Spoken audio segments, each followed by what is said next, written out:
दादी तरबूज का सारा रस पी जाती है, फिर भैंस को पीट पीट कर भगा देती है। भैंस दौड़ते हुए शहर की तरफ जाती है। तभी उसे केले से भरी ट्रेन दिखाई देती है। भैंस ट्रेन चलाने लगती है और दादी के पास ले आती है। दादी केले देखकर गपागप सब खा जाती है। अब भैंस को बहुत गुस्सा आता है और वह दादी को मारकर आसमान में उछाल देती है। दादी उड़ते उड़ते बर्गर के बाग में गिरती है और मजे से बर्गर खाने लगती है। लेकिन अब भैंस रोने लगती है क्योंकि आपने लाइक और सब्सक्राइब नहीं किया।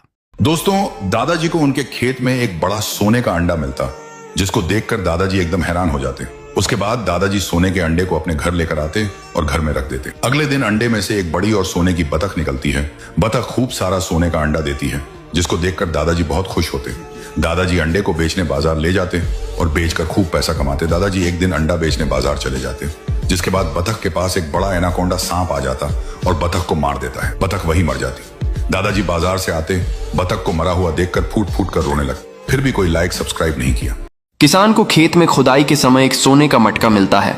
वह उसे जल्दी जल्दी घर ले आता है। फिर कबूतर के साथ मिलकर घड़े में कुछ पैसे डालता है। देखते ही देखते घड़ा पैसे से भर जाता है और किसान हैरान रह जाता है। अब एक दिन जब किसान खेत पर गया होता है कि एक सांप चुपके से घड़े में घुस जाता है। जब किसान आकर देखता है तो घड़े से हजारों सांप निकल रहे होते हैं। किसान और कबूतर डरकर भागने लगते हैं। सांप पूरे गांव में फैल जाते हैं। लोग परेशान हो जाते हैं। किसान सांपों को देखकर सब समझ जाता है। फिर किसान और कबूतर मटका लेकर खेतों की ओर भागते हैं और मटका को उसी जगह दफन कर देते हैं। फिर सब ठीक हो जाता है, लेकिन किसान रोने लगता है। फिर लाइक सब्सक्राइब नहीं किया। इस दादी के पास एक बकरी होती है। बकरी बहुत सारा दूध देती है। दादी बकरी के दूध से ताजे लड्डू बनाया करती थी और बाजार में बेचने जाती थी और लोगों को दादी के लड्डू बहुत पसंद आते थे। दादी लड्डू को बेचकर बहुत सारा पैसा कमा लेती है। लेकिन एक दिन बकरी खेत में घास खा रही होती है। तभी यह हरामी शेर बकरी के ऊपर हमला कर देता और बकरी मर जाती है। फिर दादी बकरी को देखकर बहुत रोने लगती है क्योंकि किसी ने लाइक सब्सक्राइब नहीं किया।